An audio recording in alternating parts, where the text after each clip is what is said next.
Alors, pardon mes chers élèves. Alors, s'il vous plaît, après qu'on a observé plusieurs milieux naturels et après qu'on a déterminé quelles sont les composantes d'un milieu naturel, alors s'il vous plaît, qu'est-ce qu'un milieu naturel? Puisque la forêt c'est un milieu naturel, le lac c'est un milieu naturel, alors les déserts ce sont des milieux naturels, alors qu'est-ce qu'un milieu naturel ou bien quelle est la définition d'un milieu naturel? Un milieu naturel c'est un endroit, bien c'est un espace ou un paysage naturel qui permet aux êtres vivants de vivre.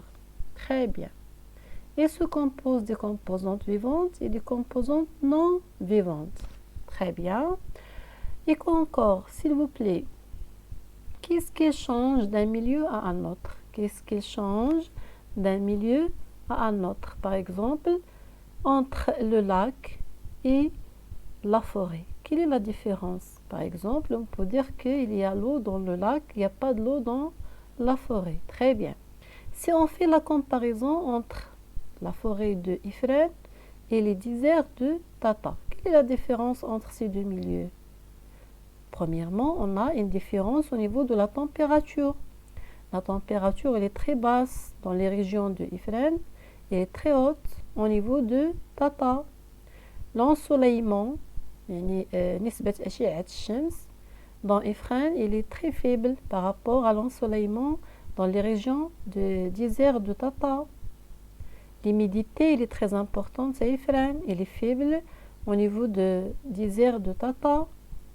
Alors la température, l'humidité, l'ensoleillement, ça c'est quoi ça? Ce sont des conditions de vie, shurut al-hayat. Alors qu'est-ce qui change d'un milieu à un autre? C'est les conditions de vie qui changent.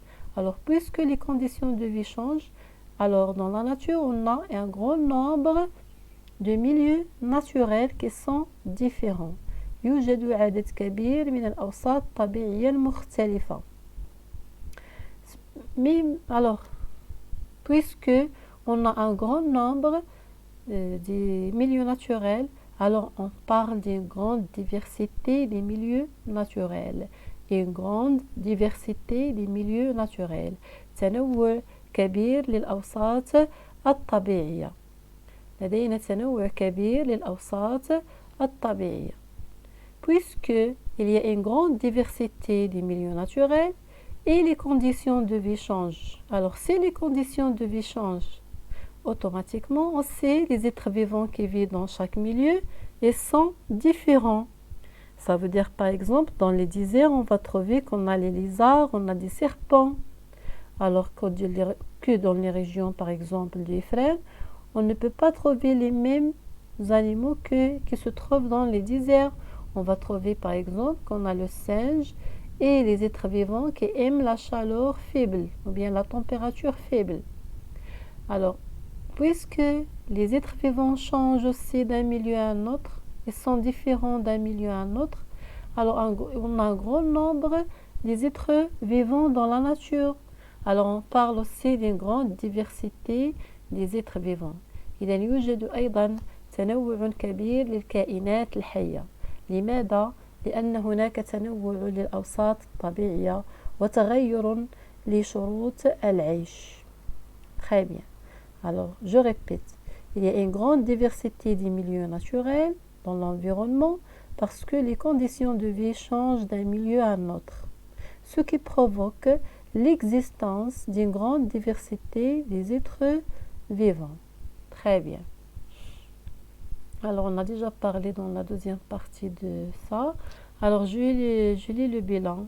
Le sol est un milieu de vie qui abrite une faune variée selon la taille des animaux. On distingue la macrofaune, ça veut dire les êtres vivants animaux de grande taille. La mésofaune, ça veut dire les êtres vivants animaux de moyenne taille. La microfaune, ça veut dire les êtres vivants animaux de très petite taille. La diversité des espèces, ça veut dire les espèces, il y a الأنواع ديال الكائنات الحية. La diversité des espèces est à la base de la biodiversité. Ça veut dire quoi la biodiversité? Ça veut dire l'existence d'un grand nombre des milieux naturels et ainsi des êtres vivants. تنوع الكبير. Très bien. La biodiversité ou diversité biologique, on parle de la biodiversité ou bien de la diversité